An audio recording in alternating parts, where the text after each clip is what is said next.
Okay, so if you're using generative AI tools, you probably know the deal by now. They can spit out this prose that sounds, well, polished, really compelling, Uh-huh. and sometimes just completely false. Mm. It's that weird moment, right? Yeah. Where the confidence is sky high, but the facts are just Yeah. gone. Exactly. But here's the shift we're diving into today. That confident-sounding nonsense. It's now turning into serious, really expensive liability. Mm. And it's the high-stakes professionals. We're talking lawyers, consultants, even the AI company's own people Mm-hmm. who are getting caught in the crossfire. Yeah. So our mission for this deep dive is to unpack this pretty seismic move.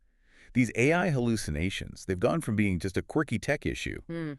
to what you could almost call a massive professional governance failure. We're really going to pull apart the material showing how fast this crisis has evolved. Mm. And crucially, why the experts, the people who should know better, are the ones tripping over their own tools. And what's fascinating, I think, is how the stakes have just fundamentally changed for everyone, for you listening. This isn't just about debugging code anymore. This feels like a profound crisis of institutional trust.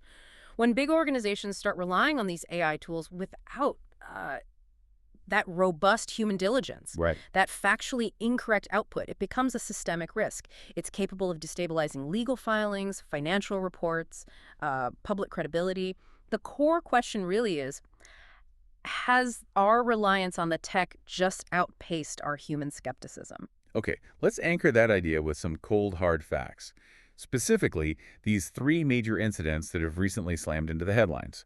And these involve institutions where accuracy is supposed to be absolutely non-negotiable. These aren't minor slip-ups. These are cases with huge financial and legal weight. Yeah, serious stuff. Let's start with the tech developers themselves. Anthropic, a leader in the LLM space. They were recently ordered by a U.S. judge to respond to claims that their own expert witness cited a completely non-existent academic article in a major copyright case against Universal Music Group. Yeah. So the expert representing the AI company got tripped up by invented sources. It's just incredible irony, isn't it? But it really confirms the problem isn't just, external users making mistakes. Exactly. And then look at the consulting world. Deloitte, one of the big four firms, they had to partially refund this staggering $440,000 government contract. $440,000. Why? Because the report, which they admitted was produced with generative AI help, was just riddled with fake references and factual errors. That is a massive amount of money Yeah. just wasted Yeah. on content that couldn't even be verified. Feisted, exactly. And maybe the most stunning example comes from the legal sector.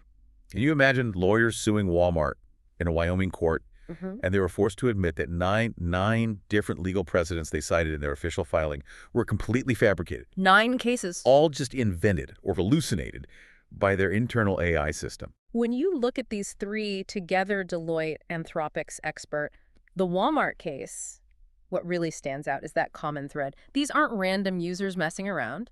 These are professionals operating at the highest levels of scrutiny. Right. Their whole business is factual accuracy. They work where mistakes are incredibly costly, and yet they relied on the AI output as if the machine's plausible-sounding prose actually equaled truth. It just highlights this critical lapse in, human judgment. Okay, so that brings us to the definition then.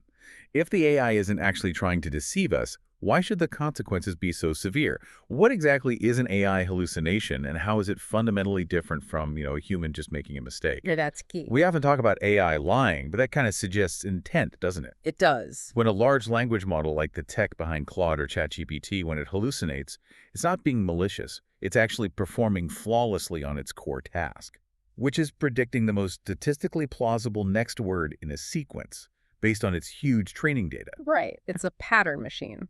Exactly. Yeah. So if you ask it for, say, a legal citation, the AI is brilliant at generating text that looks exactly like a citation. It'll have case numbers, courts, dates, all perfectly formatted, even if that specific combination has absolutely no reference point in reality. It prioritizes making that compelling linguistic pattern over checking any factual anchors.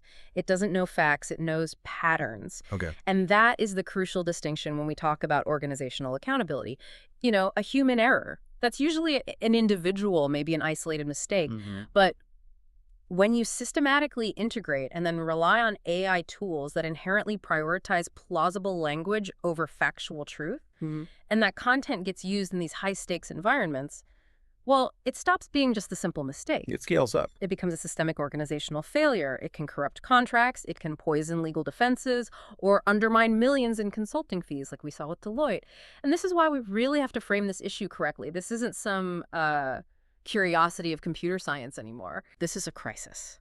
And it demands rigorous oversight and real institutional accountability. Okay, so let's pivot from the technical explanation, the why, to the consequences, the so what. If this really is a crisis of systemic error, how is it reshaping the professional world right now? We're seeing it play out across, I'd say, 4 immediate fronts. Okay. Starting with the business sector, there's this rapidly deteriorating trust crisis. The Deloitte incident seems like the perfect example there. Absolutely. Consulting firms, they sell credibility, they sell expertise, judgment. So when a big 4 firm's nearly $500,000 report is just invalidated because of fake references, Yeah. it doesn't just erode trust in Deloitte specifically, it starts to erode trust in the integrity of all outsourced AI-assisted work, especially in things like public contracts. It's a fundamental challenge to their core value proposition. What are you actually paying for? And what's interesting is how quickly compliance seems to be trying to catch up. The material we looked at notes, we're kind of entering this new compliance frontier, mandatory AI disclosure. Transparent. Clients are going to start demanding explicit transparency clauses in contracts. They'll want verification that any AI-assisted content has been checked by a human. Like that quote from the senator about Deloitte, maybe the firm has a human intelligence problem. Right. It puts the onus back on the people. It emphasizes that the machine's failure just highlights the absolute need for human diligence. You can't outsource oversight. Okay, so if we shift to the second front, law and regulation, here, the risk is immediate. We're talking sanctions. The message judges are sending out, it's unambiguous. Blaming the AI, that's not a defense. The AI made me do it doesn't fly. Not at all. Ignorance of how the tool works doesn't absolve you of your professional responsibility. And courts are adapting incredibly fast. We're seeing judges actually drafting explicit AI usage rules now. Really? Like what? Making it a required certification when you file something. The lawyer has to personally state they verified all the citations, all the factual claims. The American Bar Association even had to step in and basically remind lawyers of their fundamental ethical duty to fact-check everything these tools generate. Back to basics, almost. Yeah. And that Anthropic case is such a fascinating curveball, isn't it? Because it puts the risk squarely on the AI companies themselves. When the expert witness for the AI developer is allegedly citing hallucinated sources in court, it just blurs that critical line between human expertise and machine reasoning. It really threatens to undermine the integrity of using any AI-generated content or evidence in future legal proceedings. It should poison the well for everyone. Which leads us, naturally, to that third front, the credibility gap that's now facing the AI developers themselves. For a company like Anthropic, right at the cutting edge, Yeah. this kind of incident is a massive warning sign. Right. If their own staff, who you'd think understand the limitations best. Exactly. If they can over-rely on the outputs, what hope does the general public or, other professionals have? Yeah. So the main industry consequence we're seeing is this mounting call for auditability, meaning the market needs verifiable logs, proof, showing exactly how and where AI was used in generating content or advice or evidence. You need the trail. Trust is really the fundamental currency of the AI industry. And as the source material pointed out, these hallucinations, they're rapidly becoming inflation. Inflation, interesting analogy. Yeah, they devalue the entire product line every single time a story like this breaks. Erodes confidence. Okay, so finally, let's consider the fourth front. The hidden cost of convenience for, well, everyone else. If the professionals at these major firms with all their resources are struggling to maintain diligence, what happens to the small businesses? Or journalists? Or, individual creators who just don't have those institutional safeguards or dedicated compliance teams? And that's precisely where the systemic risk scales up to a societal level. The sheer democratization of these tools, it's amazing, but it means that speed, the ability to generate a flawless-looking report in minutes has completely outpaced our collective capacity for truth-checking. We can create faster than we can verify. Way faster. And as these generative AI features become invisibly embedded into everyday tools, think Microsoft Word, Google Workspace, the risk of invisible hallucinations just increases exponentially.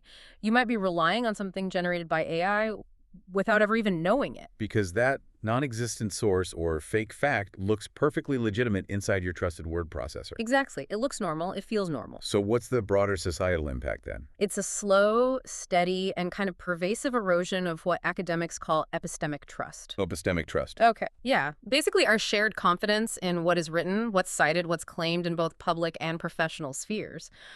If we reach a point where we can't even trust documents submitted under oath by certified professionals, well, we have a very serious problem. Yeah, fundamental. Okay, so we've covered this shift from tech quirk to genuine institutional liability. The ultimate conclusion, if we pull all this material together, feels like the real story isn't just that AI gets things wrong, No. but that humans keep trusting it as if it can't. That's the core issue. Exactly. That's it. Across every single sector, law, consulting, tech itself, these hallucinations are just ruthlessly exposing our collective human overconfidence in automation. We built these incredible systems capable of synthesizing perfect-sounding fiction, and then we built institutions, or maybe just habits, that accepted that fiction pretty much at face value. So what's the path forward? Well, the next crucial phase of AI adoption, it can't just be about iterating the models to make them marginally smarter. That'll happen, but it's not enough. It absolutely has to be focused on mandatory human re-education almost, making every single user more skeptical, more diligent, and fundamentally more responsible. And that means structural changes. Yes. Concrete organizational responses. We need clear AI governance policies. We need explicit disclosure standards. When was AI used? How is it verified? And we need verification pipelines built directly into the workflow. Every single hallucination that hits the news is just another reminder that people using AI carelessly are the ones who will ultimately ruin professional credibility, not just for themselves, but potentially for the tools too. That is a really critical framing point. It puts the responsibility back where it belongs. Okay. So the thought to leave you with today is this. How quickly will this demand for transparency and verification become the absolute, unbreakable default standard across all industries? And maybe more urgently, how long can we really afford to bet our professional reputations on this invisible information being delivered by these incredibly powerful but flawed tools? Big questions. Definitely something to think about. If this deep dive sparked questions or thoughts for you about AI governance, about trust, about how we manage this, please share them. Drop them in the comments section below the video. We'd love to hear what you think. Yeah, definitely. And of course, we invite you to like this video, share it if you found it useful, and subscribe to our YouTube channel, Everyday AI Podcast. That way you'll stay updated on all the latest AI insights and trends.